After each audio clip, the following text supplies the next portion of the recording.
Hello बच्चों, कैसे हो सभी। आई होप सब अच्छे होंगे। तो सबसे पहले मैं बता देना चाहती हूँ कि ये लेक्चर मैं क्यों बना रही हूँ, कौन सी क्लास के लिए, कौन से सब्जेक्ट का है। तो भाई ये लेक्चर है क्लास 8th साइंस का। चैप्टर आज हम स्टार्ट करेंगे इसमें chemical effects of electric current. तो ये मैं क्यों रिकॉर्ड कर रही हूँ, क्योंकि मैं ऑफलाइन ट्यूशन पढ़ाती हूँ, तो अब मुझे बाहर आना पड़ गया। तो अब मैं वहाँ पे ऑनलाइन बच्चों की क्लास नहीं ले सकती। और एक मेरी स्टूडेंट मुस्कान, उसको डेडिकेटेड रहेंगी ये लेक्चर्स, क्योंकि वो थोड़ा लेट ट्यूशन स्टार्ट किया था और अभी मेरे बाहर आने की वजह से उसका सिलेबस छूट ना जाए, इसीलिए मैंने जैसे तैसे करके थोड़ा सा जुगाड़ किया है। तो मुस्कान बेटा, आप अच्छे से समझ लेना इसे। अगर कुछ भी समझ ना आए कमेंट सेक्शन में कमेंट करके बता देना। और एक बात क्लियरली मैं बता दूं कि ऑफलाइन क्लासेस में ये लेक्चर आपके रिपीट नहीं होंगे, क्योंकि सिलेबस टाइम पे कंप्लीट करवाना है। और अब ज़्यादा तो नहीं हो पाएगा ऑनलाइन में, पर फिर भी थोड़ा थोड़ा हम कर लेंगे। Something is better than nothing. तो थोड़ा बहुत ये अभी आप कर लेना। जो भी प्रॉब्लम हो रही है, जो समझ नहीं आ रहा है कुछ भी topic, feel free to ask in comment section. Comment section में आप कमेंट करके मुझे बता देना आपको जो भी समझ नहीं आया है। और प्लीज़ कमेंट ज़रूर करना, ताकि मुझे पता चल जाए कि आप कर भी रहे हो या नहीं, वरना अब मुझे पता नहीं चल पाएगा कि आप क्या कर रहे हो क्या नहीं। तो इसीलिए मैं ये लेक्चर रिकॉर्ड कर रही हूँ। जो भी प्रॉब्लम हो आप कमेंट सेक्शन में कमेंट करके बता देना। आई होप ये कुछ ऑनलाइन स्टूडेंट्स के लिए भी हेल्पफुल हो सकता है, क्योंकि बिल्कुल स्टार्टिंग से ही ये chemical effects of electric current, ये जो चैप्टर है ये मैं स्टार्ट कर रही हूँ। तो चलिए और ज़्यादा टाइम वेस्ट नहीं करते हैं और स्टार्ट करते हैं chemical effects of electric current. तो सबसे पहले इसमें बात आती है कि कंडक्टर्स ऑफ इलेक्ट्रिसिटी। कुछ होते हैं गुड कंडक्टर, कुछ होते हैं बैड कंडक्टर, कुछ होते हैं, राइटिंग मेरी थोड़ी सी ख़राब ही है भाई, थोड़ा सा एडजस्ट कर लेना। Good conductors of electricity. Good conductor of electricity क्या होते हैं? जो खुद के अंदर से बिल्कुल आसानी से बिजली पास कर सकें, बिल्कुल आसानी से इलेक्ट्रिक करंट जो है, करंट, कौन सा करंट? इलेक्ट्रिक करंट, जिनमें से बिल्कुल आसानी से पास हो जाए, उन्हें हम कहते हैं गुड कंडक्टर ऑफ इलेक्ट्रिसिटी। जैसे कि आयरन की कोई भी रोड हो, लोहे की कोई भी चीज़ें, सॉलिड में बात करें तो उनके अंदर से करंट बिल्कुल आसानी से पास हो जाता है। सेकंड एग्जांपल आप ले सकते हो कॉपर, सिल्वर, इनमें से आसानी से इलेक्ट्रिक करंट पास हो जाता है। तो ये है गुड कंडक्टर ऑफ इलेक्ट्रिसिटी। और कुछ होते हैं poor conductor of electricity, poor conductor of electricity. अभी एक बार आप नोट मत करना इसे, मैं अलग से मैंने नोट किए हुए हैं, वो मैं लास्ट में शो कर दूंगी आपको। आप वीडियो को पॉज करके या फिर स्क्रीनशॉट ले लेना, फिर आप नोट कर लेना। जैसे मैं ऑफलाइन में आपकी रेगुलर नोटबुक्स बनवा रही हूँ, उसी तरीके से ये चलता रहेगा अपना। होएगा थोड़ा सा काम, थोड़ा सा कम होगा मतलब, लेकिन थोड़ा बहुत कर लेंगे, कुछ तो होगा। बिल्कुल ना से तो अच्छा ही है, कुछ तो हो जाए।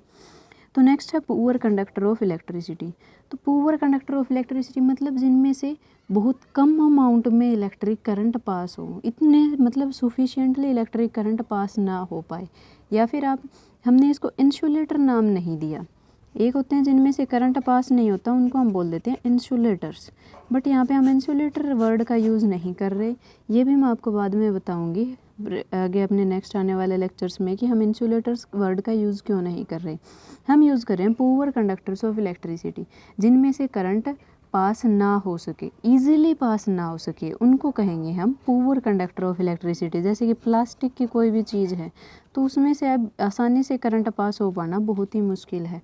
कोई रबड़ की कोई चीज़ है, तो उसमें से आसानी से करंट पास नहीं हो सकता, तो वो होते हैं poor conductor of electricity. I think good conductor of electricity and poor conductor of electricity आपको अच्छे से समझ आ गया होगा कि क्या क्या होते हैं। और कुछ एग्जांपल्स आप अपनी तरफ से ऐड कर सकते हो। आप बताना मुझे कमेंट सेक्शन में कि good conductor of electricity and poor conductor of electricity के एग्जांपल्स। अब ये तो हमने देखो बात कर ली सॉलिड्स के केस में, ठीक है। क्या लिक्विड्स का क्या हुआ? फिर लिक्विड्स में क्या इलेक्ट्रिसिटी पास हो जाती है? या नहीं होती। दिख रहा है ना यहाँ पे, थोड़ा ऊपर कर ले। हाँ, तो क्या दिख रहा है, आई होप। क्या लिक्विड्स में से इलेक्ट्रिसिटी पास हो जाती है या नहीं हो पाती? तो अब देखते हैं हम कि लिक्विड के केस में क्या होता है।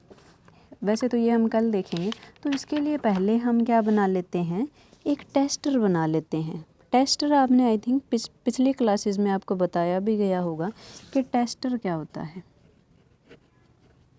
टेस्टर कैसे बनाते हैं? वैसे एक शेल ले लेते हैं, ये वो वाली सेल है जो मतलब रेडियो में बड़ी होती है, थोड़ी सी घड़ी वाली सेल, या फिर टीवी का जो रिमोट होता है उसमें देखी होगी आपने ये सेल्स। इस तरीके से एक वायर इसके इस साइड से अटैच कर देते हैं, दूसरी वायर इस साइड से अटैच कर देते हैं और बीच में एक बल्ब लगा देते हैं। ठीक है, बल्ब का सिंबल ये होता है ना, पता है सभी को। और इस साइड से अब बीच में जो भी चीज़ हमें टेस्ट करनी होती है, मान लो मुझे कोई आयरन की नेल का टेस्ट करना है कि वो कंडक्ट करती है या नहीं इलेक्ट्रिसिटी, तो मैं बीच में वो लगा दूँगी। ये क्या है? Iron nail. आयरन नेल नहीं, आयरन का कोई भी पीस है ये। ठीक है, तो ये मैंने लगा दी। अगर इसके अंदर से आप देखो सर्किट कंप्लीट हो गया। इलेक्ट्रिक करंट पास करने के लिए सबसे पहली बात होती है कि सर्किट कंप्लीट होना चाहिए। तो देखिए सर्किट कंप्लीट है, पूरा क्लोज्ड लूप बना हुआ है, तो इट मीन्स सर्किट कंप्लीट है। अब अगर ये इलेक्ट्रिसिटी का कंडक्टर है तो इसमें से क्या होगा? करंट पास हो जाएगा बिल्कुल आसानी से, और यहाँ तक इस बल्ब तक चला जाएगा और फिर यहाँ पे वापस ऐसे आ जाएगा। तो यानी कि बल्ब के थ्रू करंट पास हो जाएगा, तो बल्ब ग्लो करने लग जाएगा। अगर यहाँ पे मान लो मैं कोई लगा दूँ प्लास्टिक की कोई चीज़, तो उसमें से करंट पास नहीं हो पाएगा, यहाँ से ऐसे जाएगा, यहाँ पे ब्रेक हो जाएगा, यहाँ से पास नहीं होगा, फिर आगे फिर जाएगा ही क्या, पास नहीं होगा। यानी कि अपना जो सर्किट है वो इनकम्प्लीट है, सर्किट जो है वो कंप्लीट नहीं हो पाया है, तो उसमें से करंट पास नहीं होगा। तो इस तरीके से हमें पता चल जाएगा ना कि किस में से करंट पास हो रहा है, किस में से नहीं हो रहा पास करंट। तो हमें पता चल जाएगा कि कौन से गुड कंडक्टर हैं, कौन से बैड कंडक्टर हैं, किन में से करंट पास होता है, किन में से नहीं। तो इसीलिए हम ये इसको नाम भी एक टेस्टर दे देते हैं कि टेस्ट करते हैं कि हम कि कौन कौन से मटेरियल्स में से करंट पास हो रहा है। तो इस तरीके से हमने एक टेस्टर डिज़ाइन किया था, पिछले क्लासेस में भी आपने पढ़ा होगा इसके बारे में। अब भी हम लिक्विड्स में भी चेक करने के लिए कि लिक्विड्स जो है इलेक्ट्रिसिटी कंडक्ट करते हैं या नहीं करते, उसके लिए भी हम एक टेस्टर बनाते हैं। यहाँ पे हमने क्या किया था, एक सेल का यूज़ किया था। अब हम सिंपली क्या करेंगे, कोई भी बैटरी लगा लेंगे जिसको हम बार बार ऐसे सेल बनाने के बजाय हम सीधा उसको इस तरीके से डिनोट कर देते हैं। ठीक है, ऐसे कर लो चाहे। जो ये छोटे वाला होता है ना, एक छोटा सिरा होता है, ये होता है नेगेटिव टर्मिनल। कौन सा टर्मिनल होता है? ये नेगेटिव टर्मिनल। और जो बड़े वाला होता है ये होता है पॉजिटिव टर्मिनल। ठीक है, हमेशा याद रखोगे इस बात को कि छोटे वाला नेगेटिव टर्मिनल को डिनोट करता है और बड़े वाला पॉजिटिव टर्मिनल को। और इस तरीके से आप यहाँ से एक वायर कनेक्ट कर लेंगे, दूसरी वायर आप यहाँ से कनेक्ट करेंगे और रास्ते में एक बल्ब लगा लेंगे। ठीक है, इस तरीके से कोई बल्ब लगा लेंगे। अब यहाँ से इसके दोनों एंड, ये जो है अब इसके एक ये वाला एंड एक ये वाला एंड, दोनों क्या हैं? ये फ्री एंड्स हैं। दिख तो रहा है ना कैमरे में?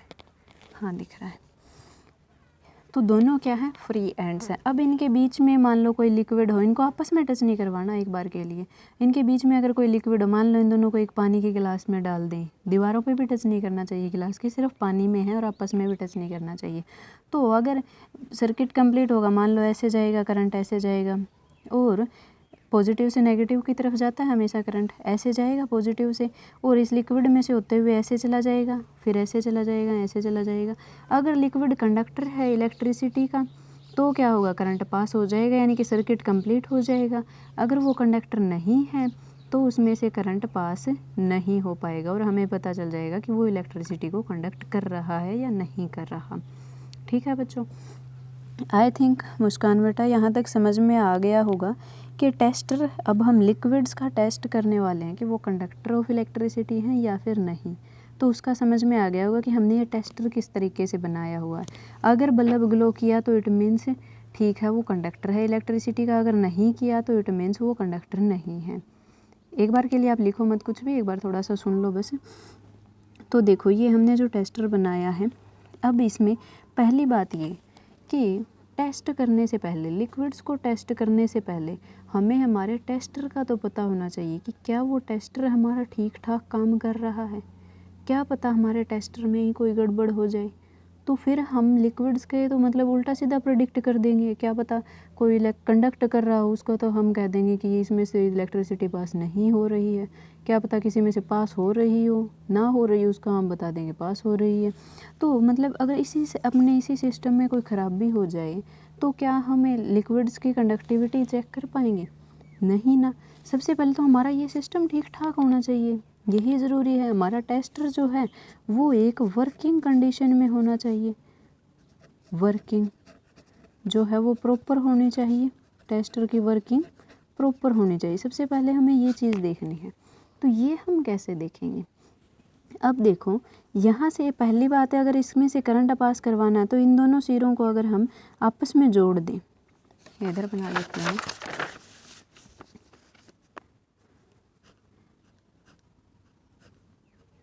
ठीक है।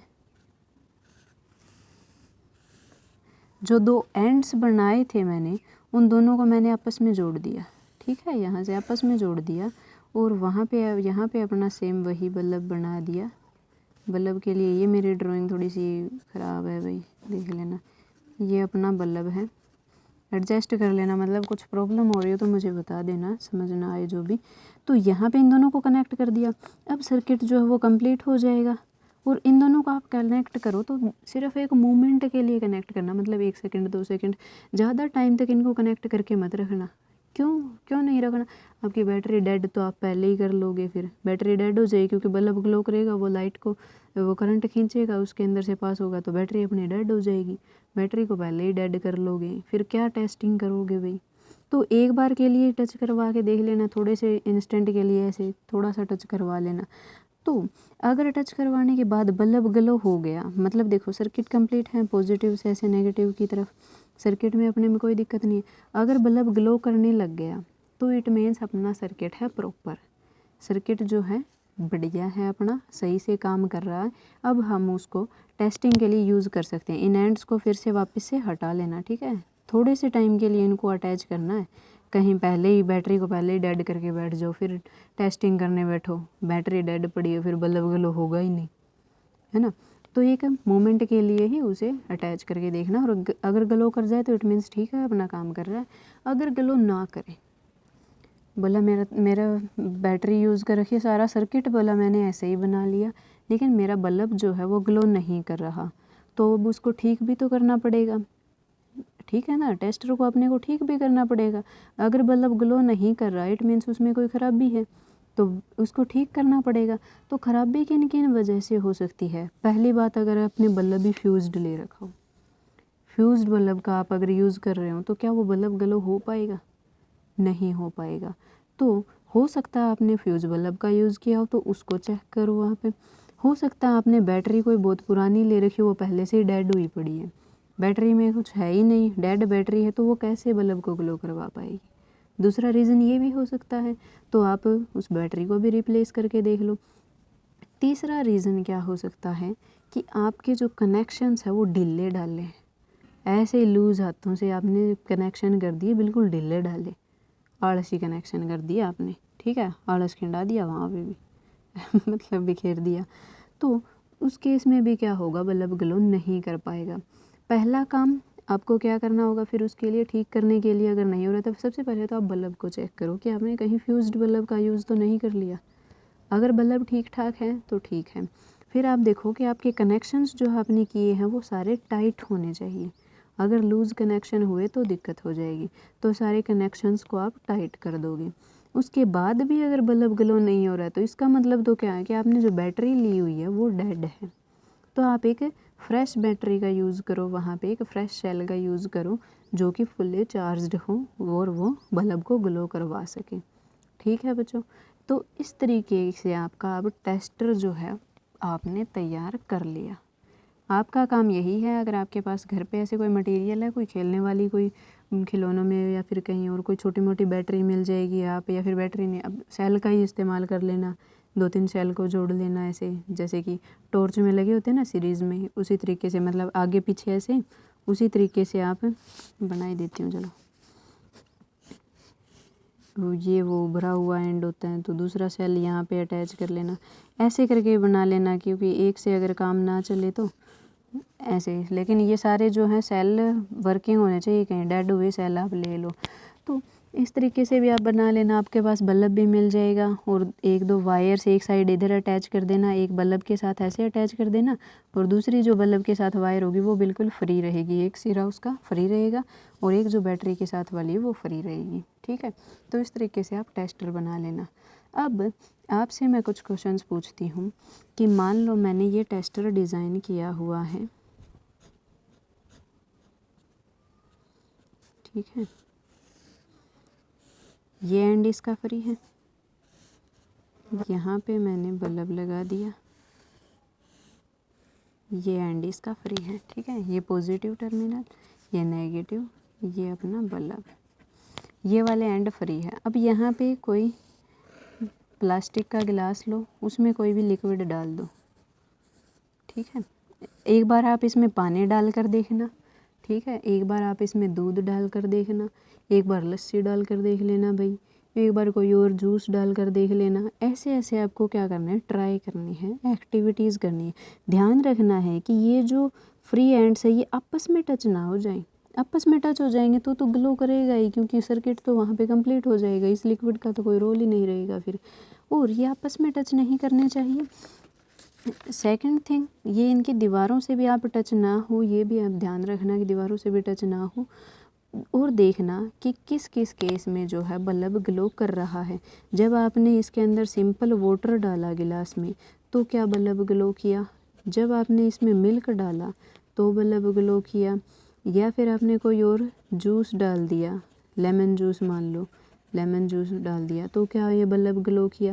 इट मीन्स अगर बल्ब ग्लो करेगा तो इट मीन्स ये क्या है, जो भी आपने इसमें लिक्विड डाला वो कंडक्टर ऑफ इलेक्ट्रिसिटी है। अगर नहीं करेगा तो इट मीन्स वो गुड कंडक्टर नहीं है, वो एक बैड कंडक्टर है। बाकी मैं ये लिक्विड्स कैसे कंडक्ट करते हैं इलेक्ट्रिसिटी को वो मैं आपको बताऊंगी कल के लेक्चर में। आपके लिए कुछ एक्टिविटीज़ हैं, ये आप थोड़ा सा अगर हो सके ये सर्किट बना सको घर पे तो बनाना कोशिश करना, और फिर ये करना, और उस केस में आप मुझे बताना कि आपका बल्ब ग्लो किया या नहीं किया। बाकी कम से कम टेस्टर तो बना ही लेना। और एक बात ध्यान रखना, जब आपने वाटर का यूज़ कर लिया फिर आप सेकंड आप मिल्क का इस्तेमाल करना चाहते हो तो ये जो एंड्स हैं इनको अच्छे से साफ़ कर लेना, पोंछ लेना, सूखे हुए होने चाहिए ये। बाद में दोबारा से जब मिल्क में डालोगे, मिल्क से निकालने के बाद इन एंड्स पे तो दूध लग जाएगा भाई, मिल्क लग जाएगा, तो उसको भी धो के उसको वॉश करके, इन सिर्फ वायर्स को ऐसे पूरे सर्किट को वॉश मत कर देना, या आगे आगे वाली को वॉश करके इनको साफ़ करके फिर दूसरा करना होता है, ठीक है, ऐसे ही मत करना, मतलब सफाई रखनी है थोड़ी सी, ठीक है। तो ये मैं कल करवाऊंगी कि लिक्विड्स कैसे इलेक्ट्रिसिटी को कंडक्ट करते हैं। आज मैं टेस्टर, गुड कंडक्टर्स और बैड कंडक्टर्स आई थिंक समझ आ गया होगा। तो अब यहाँ से नोट कर लेना आप, इसको आप स्क्रीनशॉट ले लो पॉज करके, या फिर दिख रही है ना पूरी नोटबुक। थोड़ा सा मैं इसमें से भी बता देती हूँ क्या क्या है। हाँ, अब ले लो आप एक स्क्रीनशॉट या फिर पॉज कर लो इसे और नोट कर लो। इसमें बताया सिर्फ गुड कंडक्टर्स ऑफ इलेक्ट्रिसिटी के लिए, सबसे पहले मैंने डाली, फिर पुअर कंडक्टर ऑफ इलेक्ट्रिसिटी के लिए, ठीक है। नेक्स्ट थोड़ा सा ऊपर कर देते हैं। हाँ, अब पूरा कवर हो गया ना, रहता है अभी भी, हाँ पूरा कवर हो गया। अब यहाँ से भी आप देख लेना कि अब लिक्विड्स के बारे में बताया हुआ है, तो मैंने सबसे पहले इसमें टेस्टर की वर्किंग के बताया हुआ है कि टेस्टर की वर्किंग हमें टेस्ट करनी है, सबसे पहला काम यही है। तो आप सिर्फ ये लिक्विड्स वाला ना डाल के आप सीधा ये भी डाल सकते हो कि check the working of the tester, how to check the working of the tester, ऐसे भी करके आप डाल सकते हो। तो पहले वो डाल दो, चाहे बाद में ये कर लेना, बाकी कल मैं इसका करवाऊँगी। तो यहाँ तक आप स्क्रीनशॉट लो या फिर पॉज कर लो, इसे नोट कर लेना। ज़्यादा नहीं करवाया मैंने, बाकी मैं कल करवाऊँगी आपको, थोड़ा थोड़ा करके भी कुछ तो हो जाएगा अपना। यहाँ पे अब मैंने टेस्टर की वर्किंग के बारे में बताया हुआ। देखिए अगर आपका बल्ब ग्लो कर रहा है तो इट मीन्स वर्किंग है प्रॉपरली, नहीं कर रहा तो क्या क्या रीज़न हो सकते हैं कि बल्ब आपका फ्यूज्ड हो, सेकंड कनेक्शंस लूज़ हो, थर्ड सेल जो है वो यूज्ड अप हो, मतलब डेड हो चुका हो आपका सेल आपने जो यूज़ किया है। तो अब इनको रिमूव आप कैसे कर सकते हो? फर्स्टली आप बल्ब को रिप्लेस कर सकते हो, आपके कनेक्शंस को चेक करो कि वो टाइट हैं या नहीं, अगर फिर भी नहीं हो रहा ग्लो तो आप जो सेल यूज़ किया आपने उसको रिप्लेस कर दो विद अ फ्रेश सेल। यहाँ तक आई थिंक सब कुछ क्लियर है। आज के लिए इतना ही, बाकी हम देखेंगे कल लिक्विड्स में क्या क्या होता है। बाकी आप ट्राई कर लेना और थोड़ा बहुत मुझे बताना, और आपको कमेंट सेक्शन में कमेंट करके एग्जांपल्स ऑफ गुड कंडक्टर और बैड कंडक्टर तो आपको बताने ही हैं, ताकि मुझे पता लग जाए कि आपने कुछ लेक्चर देखा भी है या नहीं। ठीक है, आज के लिए इतना ही। Okay, tata, bye bye, take care.